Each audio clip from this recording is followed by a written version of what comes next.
Good morning students. Let's start our new chapter, that is buildings, paintings and books. Buildings, इमारतें, paintings, चित्र and books, किताबें. That Maroothsamy and the Iron Pillar. Maroothsamy was so excited. Maroothsamy आज बहुत खुश था. His brother had propelled his wheelchair all along the dusty, stony path past the towering Qutub Minar and up the metal ramp. It had been tough, but now he was here, in front of the famous Iron Pillar. It was an unforgettable experience. मरूथसामी आज बहुत खुश था और wheel chair में बिठाकर उसका भाई उसे कुतुब मीनार दिखाता हुआ प्रसिद्ध अशोक स्तंभ, लोह प्रसिद्ध, you can say famous stone pillar, famous iron pillar के सामने ले आए. धूल भरे पथरीले रास्तों से रैंप के सहारे यहाँ तक आना काफ़ी मुश्किल था और अपने इस अनफॉरगेटेबल एक्सपीरियंस को वो कभी भी नहीं भूल पाएगा. The first topic is the Iron Pillar. The Iron Pillar. वो आज बहुत एक्साइटेड था और क्योंकि वो आयरन पिलर के सामने जा पहुंचा था व्हील चेयर से. The iron pillar at Mehrauli. The iron pillar at Mehrauli. The Iron Pillar at Mehrauli, Delhi is a remarkable example of the skill of Indian craftsperson. आज जो आयरन पिलर है मेहरौली दिल्ली में कुतुब मीनार के परिसर में, कुतुब मीनार जहाँ पर है वहीं पर वो खड़ा है. कुतुब मीनार के परिसर में खड़ा यह आयरन पिलर ये iron pillar the skill of Indian craft का सबसे अच्छा एग्जाम्पल है, रिमार्केबल एग्जाम्पल है. The skill of Indian craft persons का रिमार्केबल एग्जाम्पल है. जो आयरन पिलर मेहरौली में है दिल्ली में, ये एक रिमार्केबल एग्जाम्पल है जो हमारे इंडियन क्राफ्ट की स्किल, जो इंडियन क्राफ्ट पर्सन्स थे उनका जो उन्होंने स्किल यूज़ किया इसे बनाने में, रिमार्केबल. और it is made of iron. ये आयरन से बना है. 7.2 मीटर हाइट है इसकी एंड वेट ओवर 3 टन है. 7.2 मीटर हाइट है और इसका जो वेट है वो 3 टन से भी ज़्यादा है. It was made about 1500 years ago. और ये 1500 ईयर्स से पहले बना था. We know the date because there is an inscription on the pillar mentioning a ruler named Chandra who probably belonged to the Gupta dynasty. और हमें we know the date, हमें date पता है, हमें इसके डेट के बारे में पता है क्योंकि there is an inscription, वहाँ पे एक इंस्क्रिप्शन है पिलर पे mentioning, और वहाँ पे मेंशन किया गया है रूलर का नाम चंद्रा. जो रूलर है चंद्रा वो गुप्ता डायनेस्टी से बिलोंग करता. जो चंद्रा रूलर है, जो चंद्र नाम से एक जो रूलर है वो हमने गुप्ता डायनेस्टी में था, उसके बारे में पढ़ा. What is amazing is the fact that the pillar has not rusted in all these years. मतलब सबसे ज़्यादा अमेजिंग बात क्या है इसमें, मतलब इतने साल हो गए लेकिन इस पिलर में अब तक रस्ट नहीं लगा, अब तक इसमें कोई भी जंक नहीं है इस pillar. And buildings in brick and stone. ईंटों और पत्थरों की बिल्डिंग या इमारतें buildings in brick and stone, our second topic. The skills of our craft persons are also apparent in the buildings that have survived, such as stupas. The word stupa means a mound. The skill, हमारे जो skills मतलब जो skills of our craft person, जो India के skill जो India के person थे उनके जो स्किल्स जो क्राफ्ट पर्सन वो जो स्किल यूज़ करते थे क्राफ्ट बनाने में are also apparent in the building, वो बिल्डिंग में शो होता है that have survive such as stupa. मतलब हमारे जो क्राफ्ट पर्सन थे उनकी स्किल के जो नमूने थे आपने उस स्तूपा में देखा है। उस स्तूपा में जैसे कुछ इमारतों में देखने को मिलते हैं, हमें कुछ बिल्डिंग्स में उनके स्किल्स को देखने को मिलता है। लाइक हमने स्तूपा में भी उनके स्किल्स को देखा। The word stupa means a moon. The word है स्तूपा, उसका मीन्स क्या है? Moon, mount. While there are several kinds of stupa, round and tall, big and small. These have certain common feature. These have certain common feature. और इसी स्तूप का मतलब actual अर्थ क्या होता है? स्तूप मीन्स टिला होता है। स्तूप मीन्स टिला। और why there are several kinds of stupa means टीला होता है। और हमने जो स्तूपा होता है जो स्तूपा होता है वो सेवरल काइंड्स ऑफ स्तूपा होते हैं। कोई राउंड होता है, कोई टॉल होता है, कोई बिग होता है और कोई स्मॉल होता है। कोई गोल होता है, कोई गोल सा होता है, कोई लंबा सा होता है, कोई बड़ा होता है और कोई छोटा होता है। एंड उनके कुछ सर्टेन कॉमन फीचर्स भी होते हैं। इनमें उनके कुछ सर्टेन कॉमन फीचर्स होते हैं।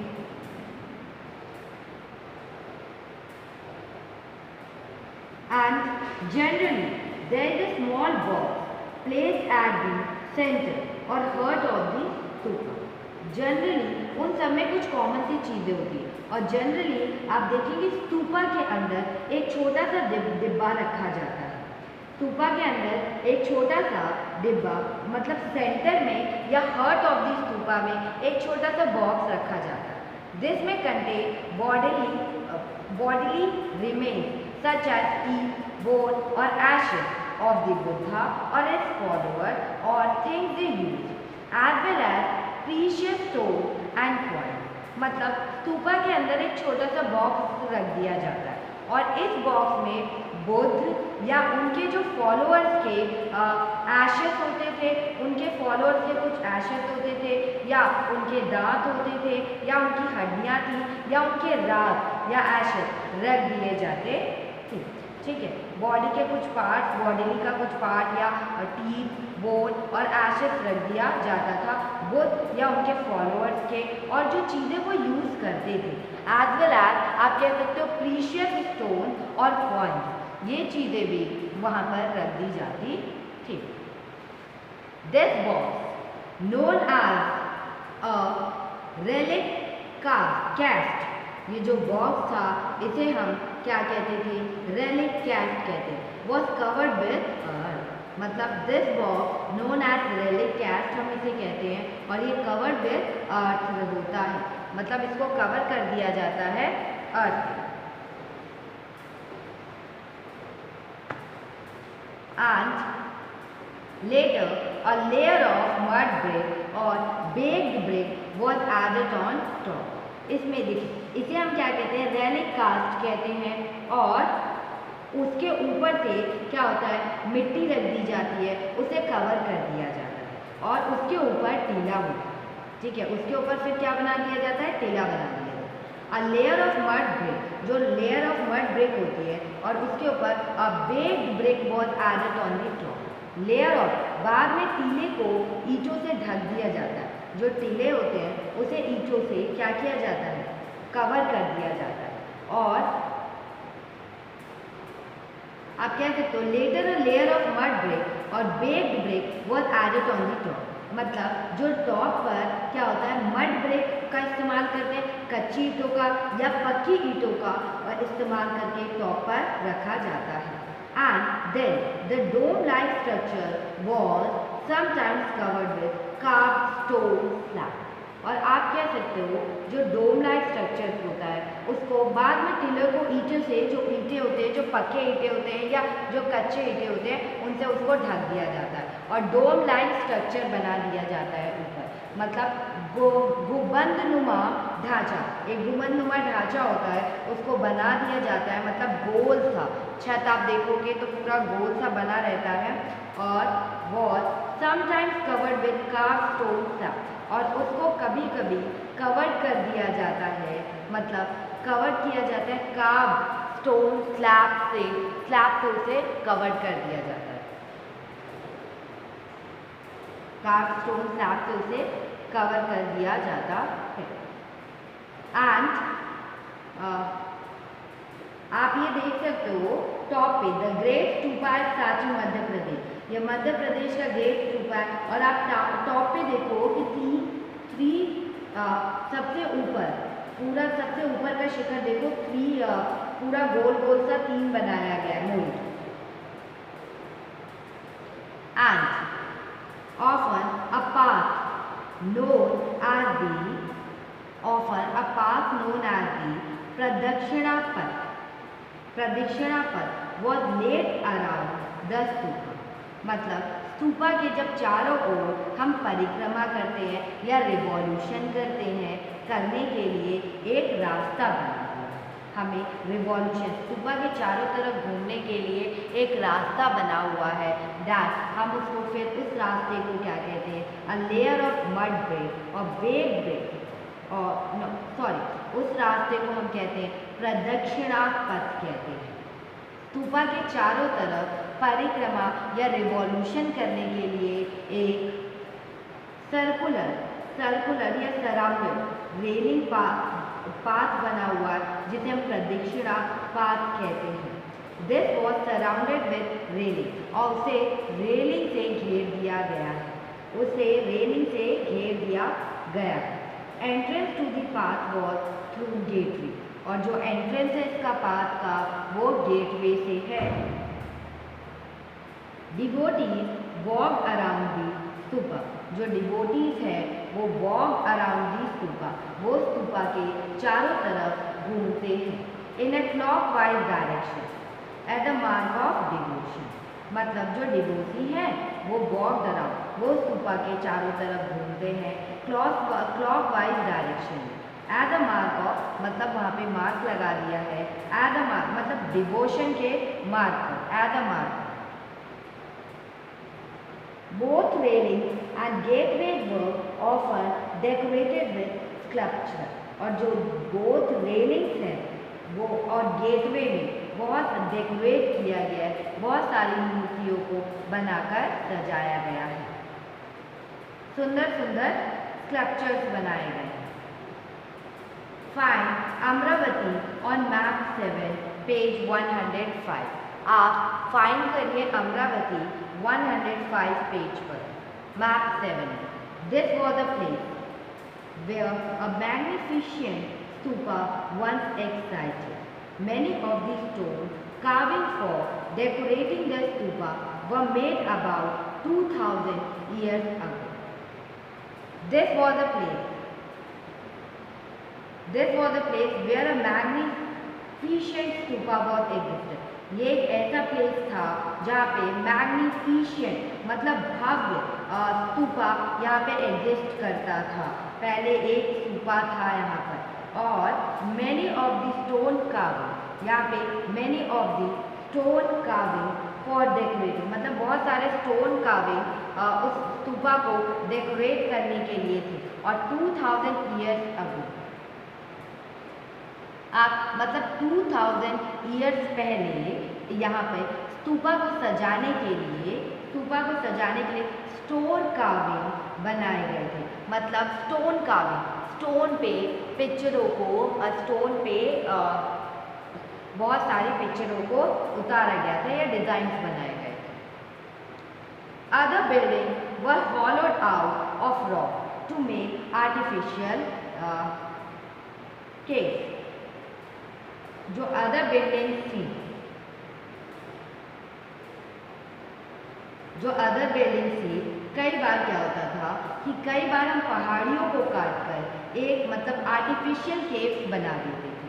पहाड़ियों को building other buildings were hollowed out of rock, मतलब other buildings hollowed out of rock, हम कुछ आर्टिफिशियल केव्स बना देते और some of these were very elaborately decorated with structure and painted walls. और जब हम वहाँ पे कुछ केव्स बना देते थे आर्टिफिशियल केव, तो सम ऑफ दीज हम उन्हें डेकोरेट भी करते थे, डिज़ाइंस करते थे, पेंटिंग्स करते थे उनके वॉल्स पर, एंड डिज़ाइंस एंड पेंटिंग्स करते थे हम उनके वॉल्स पर। Some of the earliest Hindu temples were also built at this time. और some इस टाइम पे या इस काल में आप कह सकते हैं कि अर्लीस्ट इस सम ऑफ द अर्ली कुछ अर्लीस्ट हिंदू टेम्पल्स भी बिल्ड हुए थे। और डाइटी सच है और कुछ भगवान इस मंदिरों में विष्णु, शिवा एंड दुर्गा व वर्शिप इन दी श्राइन। और इन मंदिरों में देवी देवताओं की मतलब आप कह सकते हो विष्णु, शिवा, दुर्गा जैसे देवी देवताओं की पूजा होती थी। The most important part of the temple was the room known as the garbhagriha, where the images of the chief deity was placed. और जो मोस्ट इम्पॉर्टेंट पार्ट है इस टेम्पल का कि यहाँ पे एक रूम है जिसे हम गर्भागृह कहते हैं, और गर्भागृह हमने पहले भी पढ़ा where the image of the chief deity was placed. और वहाँ पे वेयर द इमेज, वहाँ पे इमेज चीफ डायटी की प्रेज की जाती थी, जो मतलब कि उनमें से मंदिरों में चीफ डायटी की पूजा मूर्ति रखी जाती थी, जहाँ पे देवी देवताओं की मूर्ति को रखा जाता था। And the most garbhagriha, it was here that priests performed religious rituals and devotees offered worship to the deity। और यहाँ पर इधर पर क्या होता है कि जो प्रीस्ट होते हैं वो धार्मिक अनुष्ठान या परफॉर्म करते हैं, रिलीजियस रिचुअल्स को परफॉर्म करते हैं, ठीक है, एंड रिलीजियस रिचुअल्स को परफॉर्म करते हैं and devotees offered worship to the deity. और जो डिवोटी है वो डिवोटी भी पूजा करते हैं अपने भगवान की, अपने डायटी की डिवोटी भी पूजा करते हैं। और आप यहाँ पे एक फोटो देख रहे हैं, पिक्चर देख रहे हैं, that is the great stupa at Sanchi. ये ग्रेट स्तूपा है सांची में, मध्य प्रदेश में।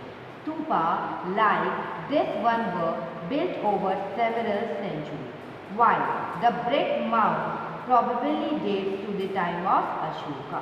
The railings and gates were added during the time of later ruler। देखिए फर्स्ट हम स्तूपा की बात कर रहे हैं, जो स्तूपा ऊपर बनाया गया like this were built over, मतलब सेवरल सेंचुरी से कई सालों तक ये स्तूपा का निर्माण कई सालों तक चलता रहा। और इस स्तूप में जो ईंटों का, जो ब्रिक्स का यूज़ किया गया है वो माना जाता है अशोक के ज़माने का है। जो ब्रिक्स का इस्तेमाल किया गया वो अशोक के ज़माने का है। और जबकि जो रेलिंग है और जो गेटवे है ये जो आगे जो टाइम्स ऑफ जो रूलर्स आए थे उनमें ये रेलिंग और गेटवे को जोड़ा गया। लेफ्ट स्कल्पचर फ्रंट, अगर लेफ्ट साइड आप देखोगे तो अमरावती का एक स्कल्पचर है। लेफ्ट साइड आपके अमरावती का एक स्कल्पचर है। और look at the picture and describe what you see. Look at the picture and describe what you see.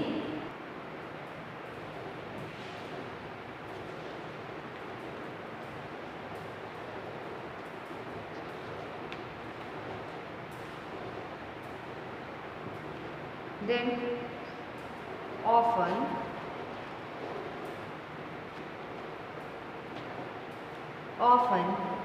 as at Bhitargaon, a tower known as the Shikara, as at Bhitargaon, a tower known as the Shikar, was built on the top of the Garbhagriha. To mark this, out as a sacred place और often as it, अगर आप बात करें तो अक्सर क्या होता था, वो लोग पूजा तो करते थे और अक्सर गर्भगृह को एक पवित्र मतलब स्कैर्ड प्लेस माना जाता था, सेक्रेड प्लेस माना जाता था, पवित्र स्थान के रूप में जाना जाता था कि वो बहुत पवित्र स्थान, ठीक है, उसको दिखाने के लिए पवित्र स्थान को कैसे शो किया जाता था। मतलब अगर आप देखें भीतरगांव और टाउन नोन एज शिखर, भीतरगांव जैसे मंदिरों में उनके ऊपर काफ़ी ऊंचाई तक मतलब उनके ऊपर काफ़ी ऊपर तक टावर्स बनाए जाते थे या उनके ऊपर काफ़ी ऊंचाई तक शिखर बनाया जाता था, शिखर।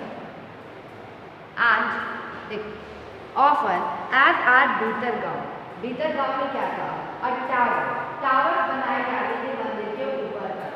एंड नोन एज शिखर, उन्हें हम शिखर कहते थे, शिकारा कहते थे।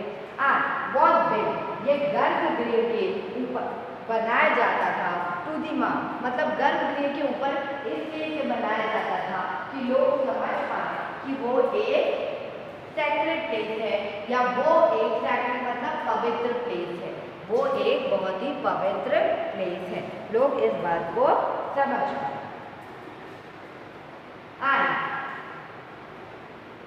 ये was built on the top of the गर्भगृह के टॉप पर मार करने के लिए बनाया जाता था कि लोग इस चीज को समझ पाए। और कहाँ बनाया जाता था, भीतरगांव में आपके पिक्चर देख सकते। Building Shikhar required careful planning. Most temples also had a space known as the mandap, or it was a hall where people could assemble. Building Shikhar required careful. अगर आप शिखर टॉप बना रहे तो आपको बहुत केयरफुली उस टॉप को बनाना पड़ता था।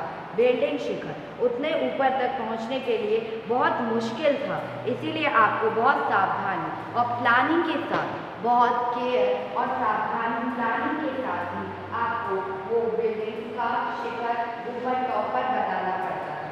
और जो मोस्ट टेम्पल थे उनके अंदर में काफ़ी स्पेस था, जो टेम्पल बनते थे उनके अंदर में काफ़ी स्पेस था, और वो जो स्पेस था उसे हम मंडप कहते थे, उस स्पेस को हम क्या कहते थे, मंडप। और एक वॉज अ हॉल, उस मंडप में क्या था, वो एक हॉल था जहाँ पे पीपल सब असेंबल होते थे, सब लोग वहाँ पर असेंबल होते थे। मंडप में सब लोग पीपल वहाँ पर असेंबल होते थे, इकट्ठा होते थे।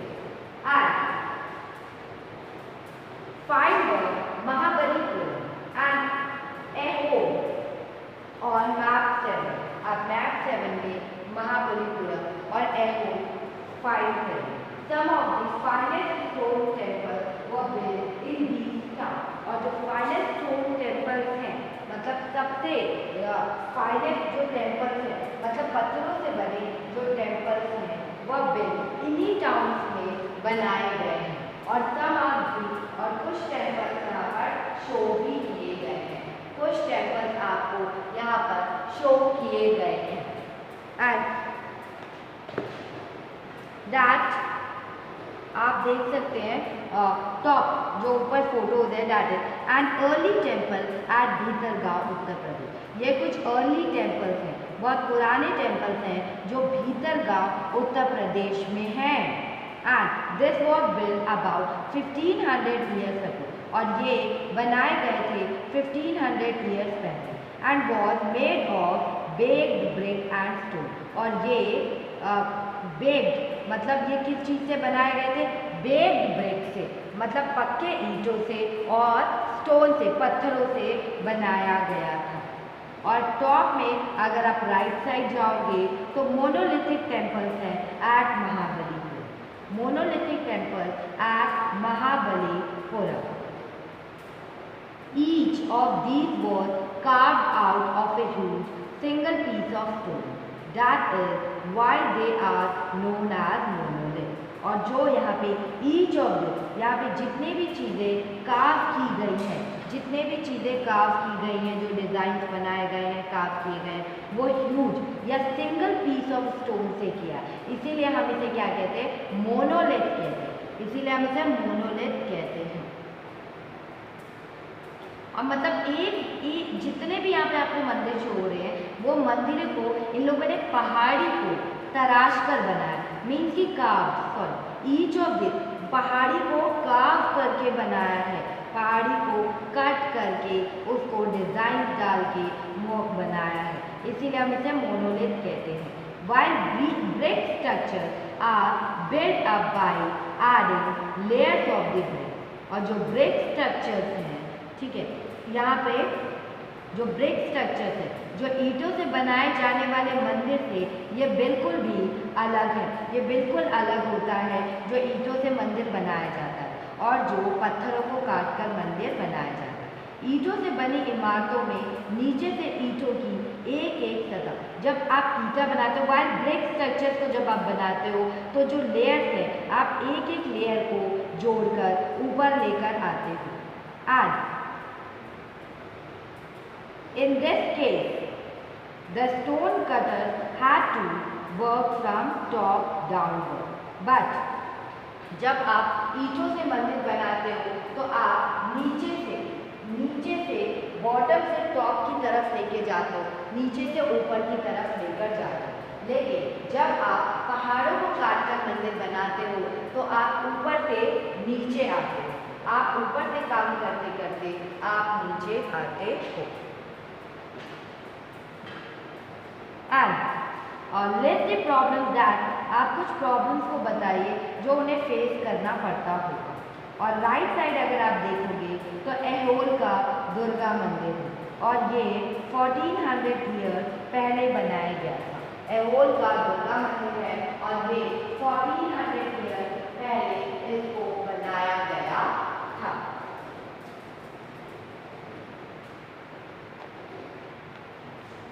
Our next topic, that is how were stupas and temples built? How were stupas and temples built? There were several stages in building a stupa or a temple. There were several stages and there were several stages in building a stupa or a temple. Usually, king or queen decided to build these as it was an expensive affair. मतलब स्तूपा को बनाने के लिए या स्तूपा या temple को बनाने के लिए आपको सेवरल स्टेजेस में बनाना पड़ता है। उनके काफ़ी स्टेजेस हैं। अगर आप स्तूपा बना रहे हो, अगर आप बिल्ड कर रहे हो स्तूपा या टेम्पल को, अगर आप बिल्ड कर रहे हो तो आपको सेवरल स्टेजेस में उसको बनाना पड़ता है। लाइक पहले आप स्कूल में क्या करते हो कि आप सुबह उठते हो, फिर बैग प्रिपेयर करते हो, शूज़ डालते हो, ब्रेकफास्ट करते हो और उसके बाद आप स्कूल आते हो तो आपको सेवरल सब्जेक्ट्स मिलते हैं, मतलब डिफरेंट सब्जेक्ट आपको मिलते हैं। तो उन सब्जेक्ट को आप रीड करते हो तो आप भी एक स्टेज आप करते हो या स्ट्रक्चर बनाते हो या प्लानिंग करते हो कि हमें इतने बजे उठना है, इतने बजे स्कूल जाना है, फर्स्ट पीरियड इसका है, इसकी बुक्स रखनी है, इसकी कॉपीज रखनी है। तो ऐसे जब स्तूपा बनाना होता था, टेम्पल बनाना होता था तो हमें स्टेजेस से गुजरना पड़ता था कि पहले हमें पत्थरों को इकट्ठा करना है, फिर हमें ईंटों को इकट्ठा करना है, फिर हमें लेबर्स को इकट्ठा करना है। Usually, kings or queens decided to build these as it was an expensive affair और इसके लिए काफ़ी खर्च होता था। इसके लिए काफ़ी मतलब स्तूपा और बिल्डिंग्स बनाने में, मंदिरों को बनाने में काफ़ी खर्च होता था, इसलिए इसे अक्सर राजा और रानी ही बनवाने का डिसीजन लेते थे।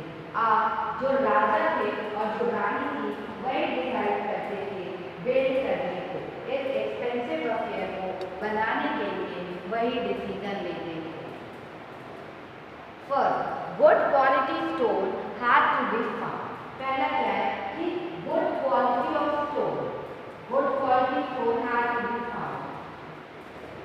अच्छी क्वालिटी के स्टोन को आपको ढूंढना पड़ेगा, क्वाराइट करना पड़ेगा and transported to the place that was often carefully chosen for the new building, that was often carefully chosen for the new building। आप क्या करेंगे, पहला काम जो फर्स्ट वर्क किया जाता है वो आपको क्या करना है, आपको यहाँ पर अच्छे क्वालिटी ऑफ स्टोन को आपको ढूंढना पड़ेगा। तो पहला वर्क होता है वो क्वालिटी ऑफ स्टोन को आपको सर्च करना पड़ता है। और second,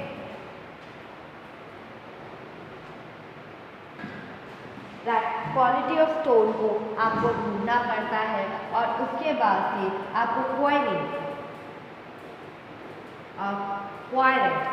quarried and transported to the place that was often carefully chosen the new building।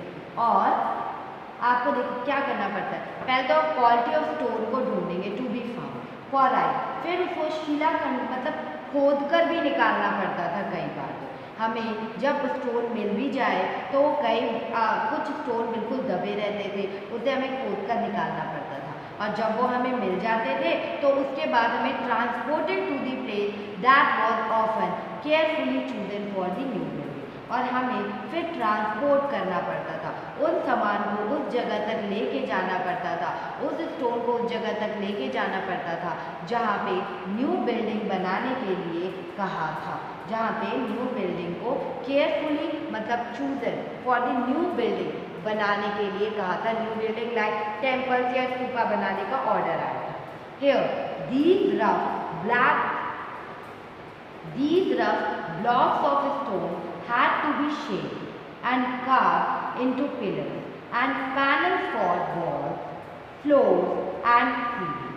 Here जो rough blocks of stones हैं, यहाँ पे क्या होता था, यहाँ पत्थरों को काट कर शेप कर मतलब काट कर छाट कर तराशने के बाद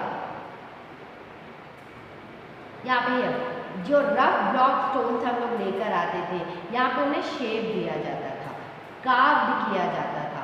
और किस किस शेप में उन्हें कार्व्ड किया जाता था, किस किस शेप में उन्हें तराशा जाता था, लाइक पिलर्स बनाए जाते थे, खंभे। फिर आप पैनल फॉर वॉल मतलब दीवारों की चौखट बनाई जाती थी। थर्ड, फ्लोर्स बनाए जाते थे, फर्श एंड सीलिंग की जाती थी, छतों का जो आकार दिया जाता था, इन पत्थरों से वो चीज़ें दी जाती थी। And then these had to be placed in preciously the right position. और जब ये आप कटिंग कर लेते थे तो उसके बाद इनको उनकी राइट पोजीशन में पहुंचा दिया जाता था, फिर उनको उनकी राइट पोजीशन में वहाँ पर पहुंचा दिया जाता था। That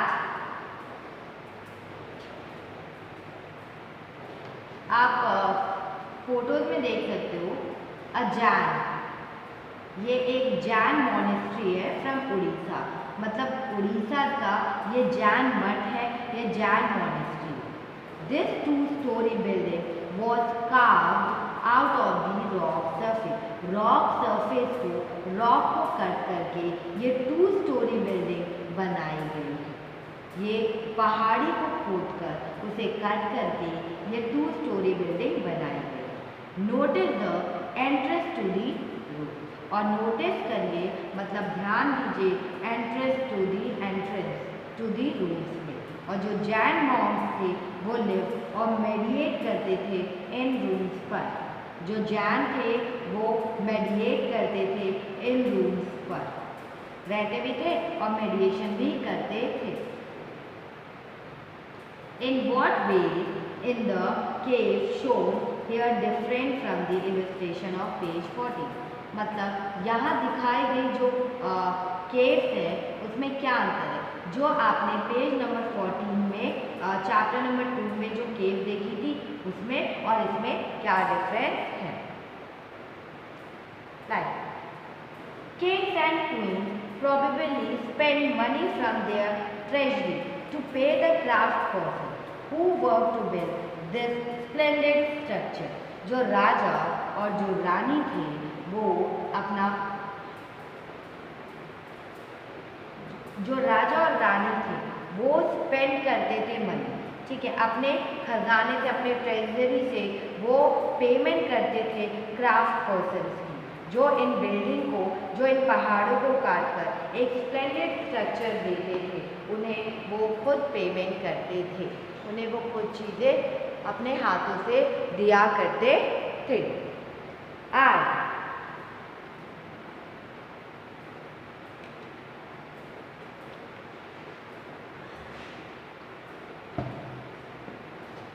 And besides, when devotees came to visit the temple or the stupa, they often brought gifts, which were used to decorate the building. और जितने भी डिवोटी, जितने भी श्रद्धालु वहाँ पे विजिट करने, उस टेम्पल में पूजा करने या स्तूपा में जाते थे, तो वो वहाँ के लिए चढ़ाने के लिए गिफ्ट लेकर आते थे, और विच वर यूज, और उनके गिफ्ट को बिल्डिंग को सजाने के लिए यूज़ किया जाता था। उनके जो गिफ्ट थे वो बिल्डिंग को सजाने के लिए इस्तेमाल किए जाते थे।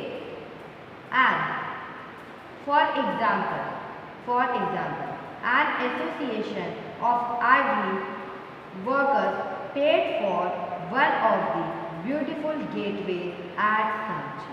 For example, और अगर हम एग्जाम्पल लें तो for an association of ivory workers paid for one of the beautiful gateways of Sanchi, मतलब हाथी दांत का काम करने वाले जो आइवरी, जो हाथी के दांतों का जो वर्क करते हैं, उन्हें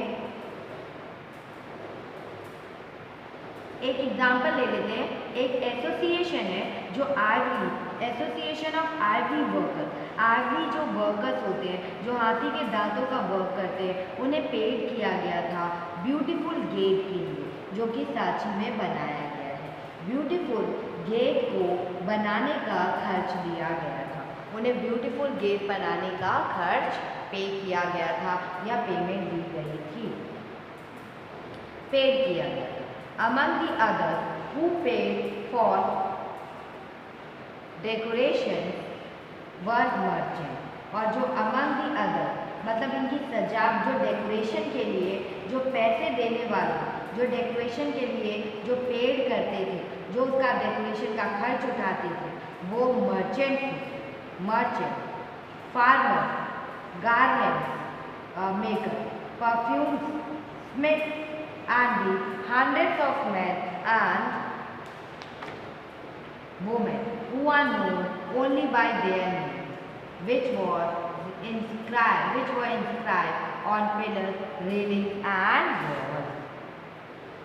यहाँ क्या हुआ कि among the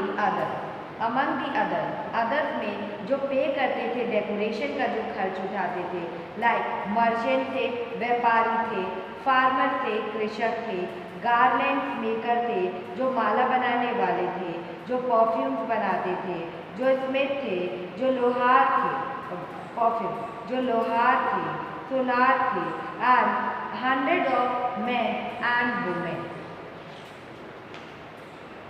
of men and women who are known by their name, वो अपने who are known by their name, उनके वो अपने ऐसे कई वुमेन थे जो इसमें शामिल थे, और हम उनके नाम से उनको सिर्फ जानते हैं। और हम उनका नाम कैसे जानते हैं? क्योंकि जब वो यहाँ पे वर्क करते थे तो मतलब पिलर, उनके नाम को क्या किया गया था, पिलर्स पर, रेलिंग्स पर, वॉल्स पर इंस्क्राइब किया गया था, खुदवा के लिखा हुआ गया था, इनके नाम वहाँ पे खुदे हुए हैं। और इसीलिए कहा when you get a chance, अगर आपको चांस मिलता है तो आप विजिट करिए इन बिल्डिंग्स पे, और रिमेंबर रखिएगा जब भी आप इन बिल्डिंग्स पे विजिट कर रहे हो तो आपको 100 of people probably work to construct and decorate them. 100 of people, यहाँ पे जब आप देखने जाओगे तो याद रखना कि कितने 100 of people पीपल्स ने इन्हें बनाने और डेकोरेशन में अपना योगदान दिया, या कंस्ट्रक्ट करने और डेकोरेट करने के लिए आप उन्हें हमेशा याद रखिएगा। Next topic is painting. इसीलिए आप जब घूमने जाइएगा तो आप देखिएगा 100 पीपल्स के 100 पीपल्स के नाम उसमें लिखे होंगे, ठीक है, दीवार पर। Our next topic is painting. Find Ajanta on map 7. आप अजंता को फाइंड करिए जो कि मैप 7 में दिया गया है। अजंता को ढूंढिए जो कि मैप 7 पेज 105 में दिया गया है। And this is the place.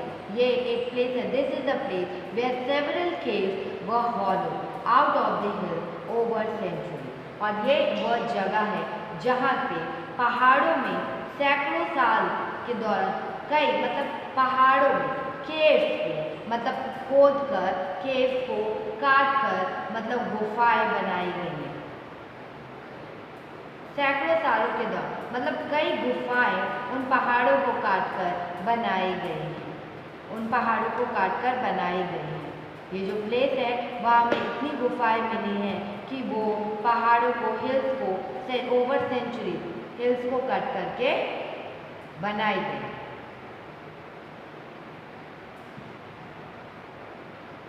Most of these were monasteries for Buddhist monks, and some of them were decorated with painting. और most of ये जो गुफाएं हैं, most of इनमें से ज़्यादातर गुफाएं बौद्ध भिक्षुकों के लिए बनाए गए विहार थे। ये जो गुफाएं थी बौद्ध जो बुद्धिस्ट मॉन्क्स थे, जो बुद्धिस्ट मॉन्क अपनी टीचिंग को अपने ज्ञान को बांटने जाते थे, तो क्या होता था, एक ऐसा सीजन आता था जब बारिश होती थी तो वो गुफाओं में ठहरते थे, तो वो वहीं पर रुक जाते थे और इसी को हम क्या कहते हैं, विहार। उन लोगों ने अपने रहने के लिए विहार बनाया है। और ऐसी गुफाएं बहुत सारी पेंटिंग से भी सजाई गई हैं, पेंटिंग से भी सजाई गई हैं।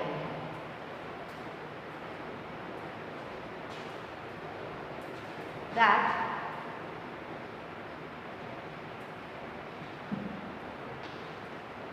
and decorated with some of them were decorated with painting, और इनमें से कुछ पेंटिंग करके भी सजाई गई हैं, पेंटिंग्स लगा। Here are कुछ एग्जाम्पल्स हैं, देखते हैं। As the caves are dark inside, most of these paintings were done in the light of torches. और जो गुफाएं होती थी, आप जब गुफाओं में जाओगे तो अंदर क्या होता था, गुफाओं के अंदर बहुत ही डार्क रहता था, अंधेरा रहता था। इसलिए जो अंदर मोस्ट ऑफ जो पेंटिंग बनाई गई थी वो टॉर्च की लाइट में बनाई गई थी। जो अंदर पेंटिंग बनाई गई थी वो done in the light of torch जलाकर बनाई गई थी। The colour which are vivid even after 1500 years were made of plants and minerals. Were made of plants and minerals. And second,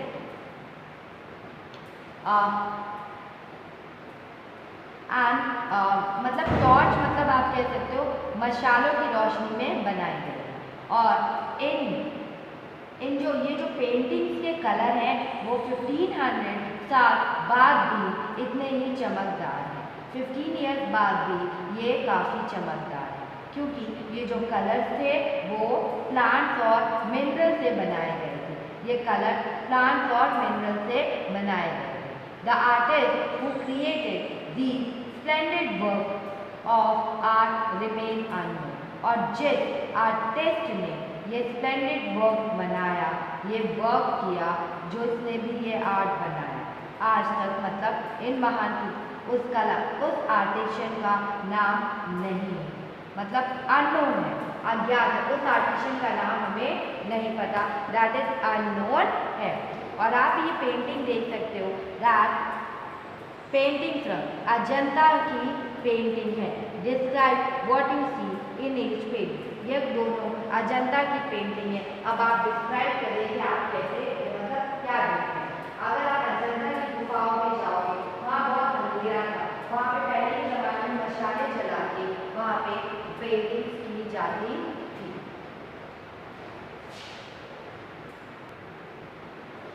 That our next topic is the world of books. The world of books. That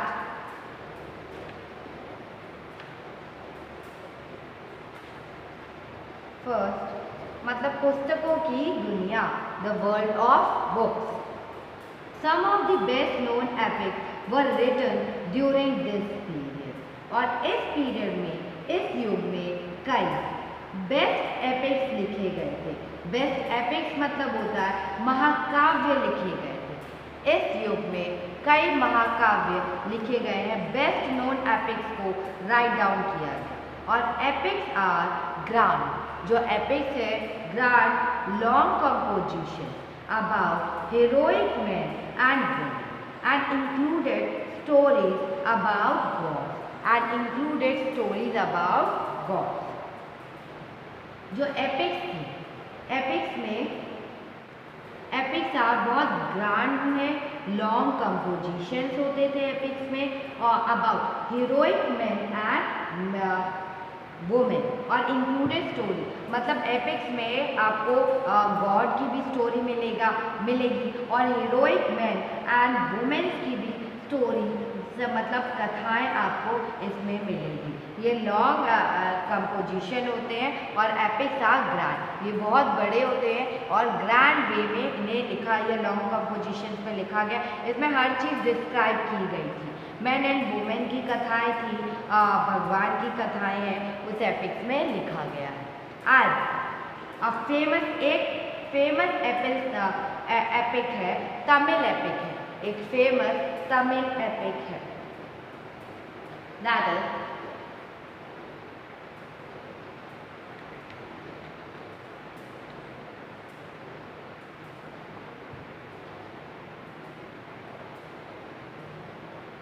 famous Tamil epic है, that is सिलब्धिकारम। सिलब्धिकारम, उसका नाम क्या है Tamil epic का? सिलब्धिकारम। was composed by a poet named Ilango around 1800 years ago. और आप कह सकते हैं कि करीब 1800 ईयर पहले एक फेमस तमिल एपिक लिखा गया था। एपिक इन हिंदी महाकाव्य लिखा गया था, फेमस तमिल एपिक। और जो फेमस तमिल एपिक था दैट इज, उसका नाम क्या था? सिलपद्धिकारम। फेमस तमिल एपिक था।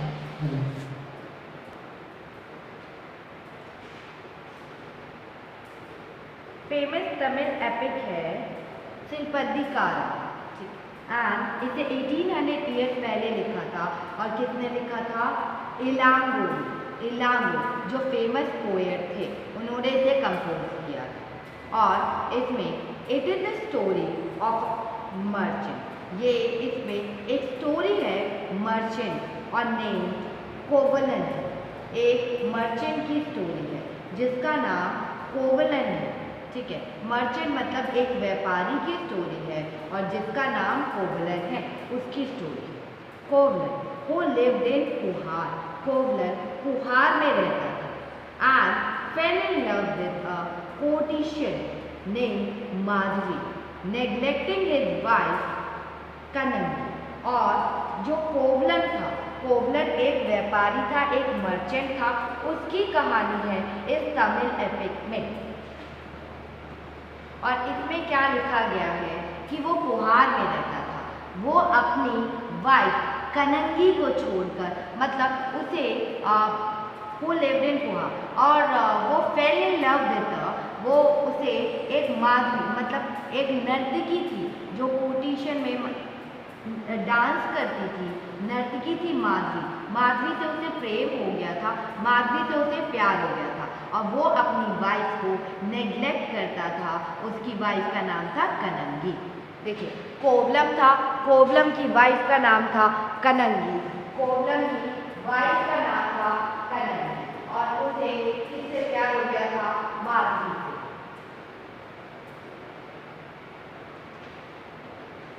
आप कह सकते कोवलम जो मर्चेंट था वो पोहार में रहता था, उसे प्यार किससे हुआ था? माधवी से हुआ था और वो अपनी वाइफ को कनंगी को इग्नोर करता था। ठीक है, later he and Kannagi left Puhar and went to Madurai. और आगे क्या हुआ कि वो और जो उसकी वाइफ कनंगी थे उन्होंने पोहार को छोड़ दिया और वो मदुरई चले गए। उन्होंने पोहार को छोड़कर वे दोनों मदुरई चले गए। Where he was wrongly accused of theft by the court jeweler of the Pandya king। और जहाँ पे वो मदुरई गए तो वहाँ पे उन्हें रॉन्गली एक्यूज किया गया, मतलब वहाँ पांड्या राजा के दरबारी जोहरी ने कोवलम पर झूठा आरोप लगा दिया, चोरी का झूठा आरोप लगा दिया। क्या किया गया? जो किंग था वे दोनों पोहार चले गए। रात वो दोनों कहाँ चले गए? वो दोनों पोहार को छोड़कर मदुरई चले गए और मदुरई में उसके साथ किसके साथ?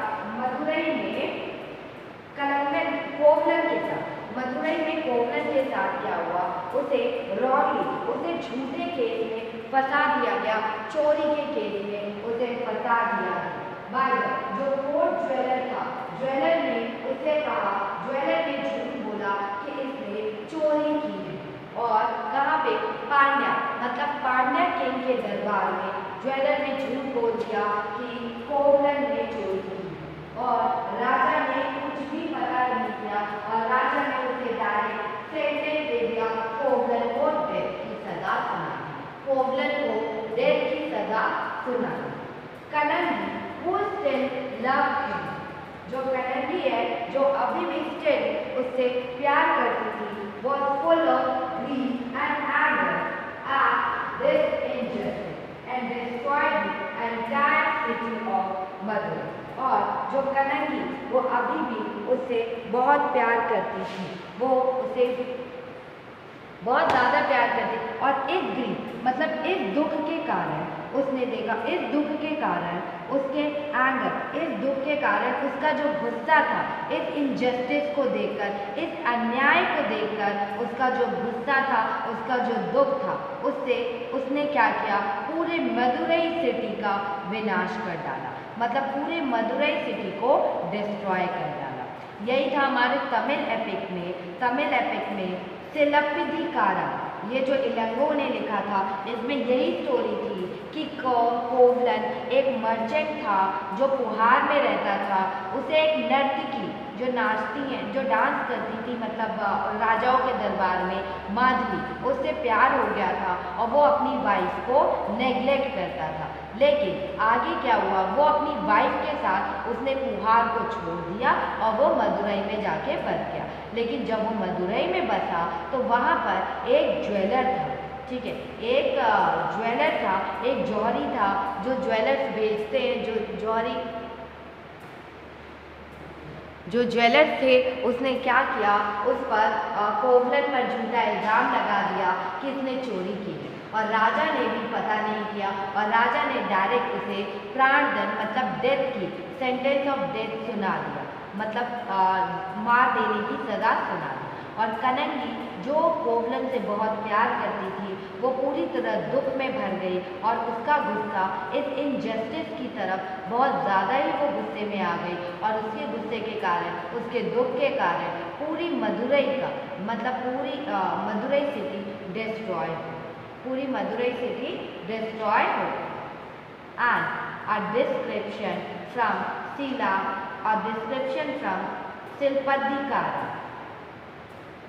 सिलप्पिधिकारम से एक छोटा सा डिस्क्रिप्शन लिया गया है जो कनंगी का मतलब ग्रीफ मतलब उसका दुख बता रहा है, कनंगी का जो दुख बता रहा है। Here is how the poet describes Kanangi's grief।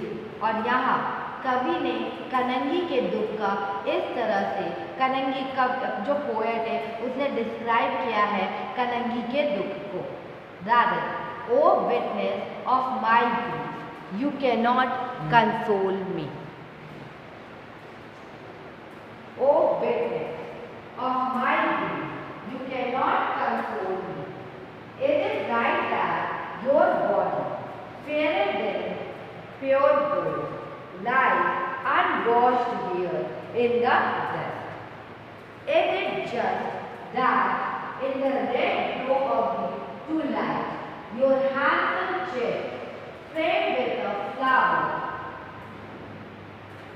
breath lies thrown down on the bare earth, while I remain alone, helpless and abandoned to despair. Is there no God? Is there no God in this country? Can there be a God in a land where the sword of the king is used for the murder of innocent strangers? Is there no God? No God. Is there no God? No God. कनंगी क्या कह रही है? ओह, मेरा दुख तो देखो, मेरी grief तो देखो, ग्रीफ मीन्स दुख, तो देखो तुम मुझे कंसोल नहीं दे सकते, तुम मुझे कैनॉट कंसोल दे, तुम मुझे कंसोल नहीं कर सकते। कंसोल मतलब संतावना नहीं दे सकते हो। क्या ये सही है कि क्या मतलब इज इट राइट, क्या ये सही है कि that your body fairer than pure gold, lie and washed here in the dust? क्या ये सही है कि जो your body मतलब प्योर गोल्ड से भी सुंदर तुम्हारा शरीर बिना धुला धूल से सना यूं ही पड़ा है? क्या उन्होंने कहा कि ये जो प्योर गोल्ड से भी सुंदर, प्योर गोल्ड से भी सुंदर तुम्हारी जो बॉडी है वो लाइट यहीं पे पड़ी हुई है, बिना धुले डस्ट में ऐसे ही पड़ी है? क्या ये सही है? Is it just that in the red glow of the twilight your handsome chest framed with a flower wreath? मत यह कहना कहाँ की जस्टिस है कि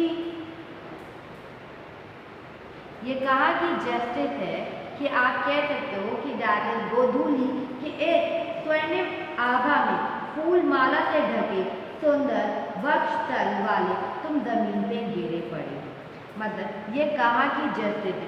इज इट जस्ट दैट कि in the red glow of the twilight your handsome chest frame with a flower red lie through down on the bare earth, तुम्हारी body ऐसे क्यों पड़ी हुई है, फूलों से क्यों ढकी हुई है और तुम ऐसे क्यों पड़े हुए हो? ये कहाँ का न्याय है? Why I remain, मैं अकेली, I remain alone, helpless and abandoned to despair. मैं अकेली, असहाय और हताश होकर खड़ी हूँ। Is there no God? क्या इस देश में ईश्वर या क्या इस देश में गॉड नहीं है? पर क्या उस स्थान पर क्या इस देश में गॉड नहीं है? And can there be a God in a land where the sword of the king is used for the murder of innocent strangers? पर क्या उस जगह पर ईश्वर रह सकते हैं जहाँ के राजा की जो स्वर्ण, जहाँ के राजा की जो तलवार है वो सिर्फ इनोसेंट स्ट्रेंजरों के ही प्राण लेती है? क्या वहाँ पर गॉड है? क्या ईश्वर नहीं है? नहीं है। गॉड, ऐसा लगता है गॉड वहीं पे रहते हैं जहाँ पर राजा की तलवार दूसरों की जिंदगी लेने के लिए ही, स्ट्रेंजर्स की लाइफ लेने के लिए ही उठती है, वहीं पर भगवान रह सकते हैं। And another Tamil epic, the मणिमेखलाई,